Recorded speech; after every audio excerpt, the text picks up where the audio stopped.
பாங்க சொல்றவரு அவரு நோன்பு திறந்துட்டு தான் பாங்க சொல்லணும், இல்லாட்டி பாங்க சொல்லிட்டு தான் நோன்பு தரும். சரி, பாங்கு திறக்கிறவர் என்ன பண்ணணும்னு கேட்கிறாங்க. பாங்கு சொல்றவர், பாங்கு சொல்றவருக்கு அல்லாஹ் அக்பர்ன்னு சொல்லிட்டு அல்லாஹ் அக்பர் என்றாரு. அதோட அவரும் என்ன செய்யக்கூடாது, நோன்பை தாமதப்படுத்தி திறக்க கூடாது. அவர் லா இலாஹ இல்லல்லாஹ் மட்டும் சொல்லிட்டு தான் அவர் திறக்கணும் என்று வந்துச்சுண்டா அந்த நோன்பை தாமதப்படுத்துறவங்க நல்லதில் நிலைக்க மாட்டார்கள் என்ற அந்த செய்திக்குள்ள அவர் போயிட்டுருவாரு.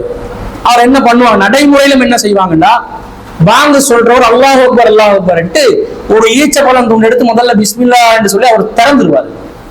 முழு ஈச்ச பழத்தை சர்வத்து கஞ்சி எல்லாம் நம்ம ஆக்கள் அல்லாஹ் அக்பர்னோடனே ஈச்ச பழத்தை தின்னுட்டு தண்ணியை குடிச்சுட்டு அடுத்ததாக பார்ப்பான், கஞ்சி கோப்பையை தான் தேடுவான்.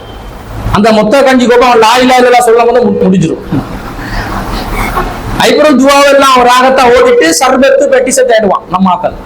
அதெல்லாம் அவருக்கு செய்ய இயலாது. அவர் என்ன பண்ணணும், அவர் அதெல்லாம் செஞ்சு கொண்டு பாங்க சொல்ல போனா பாங்க முடியுமா? முடியாது. அதனால அவங்க என்ன செய்வாங்கன்னா, ஒரு பேரித்தம்பளத்துல ஒரு துண்டு அல்லாஹ் அக்பர் அல்லாஹ் அக்பர்ன்ட்டு சாப்பிடுவாங்க. முதல்ல நோம்பு திறந்துருவாங்க. அதுக்கப்புறம் அவர் என்ன செய்வார், பாங்க அவர் நோம்பு திறந்துட்டாரு, இப்ப கண்டினியூவா மத்த பாங்குடைய ஏனைய பகுதிகளை சொல்லிட்டு அதுக்கு பிறகு அவர் என்ன செய்வாரு, மத்த விளையாட்டு அவர் ஆரம்பிப்பாரு. அப்ப இப்படிதான் சிஸ்டம் நடைமுறை இருக்குது. அவரும் திறந்துறாரு, அவருக்கு அதே சட்டம் தான். பாங்கு சொல்பவர்கள் பிறகு திறந்து கொள்ளுங்கள் சொல்லல, பாங்கு சொன்ன உடனே திறந்துடணும் நோம்ப. இதுதான் மார்க்க சட்டம்.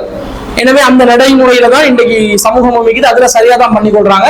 யாராவது ஒரு முஅத்தின் அவர் பாங்கு முழுசா சொன்ன பிறகுதான் நோன்பு திறக்கிறதா இருந்தா அவர் அதை மாத்திக்கொள்ளணும். அவர் அல்லாஹ் அக்பர் என்று சொல்லிட்டு அதுக்கு பிறகு அவர் என்ன செய்யணும், நோன்பை ஒரு ஈச்சப்பழத்தின் மூலமாக திறந்து விட்டு அதுக்கு பிறகு அவர் என்ன செய்யணும், பாங்க கம்ப்ளீட் பண்ணிட்டு திரும்ப அவருடைய உணவை அவர் உண்ணலாம்.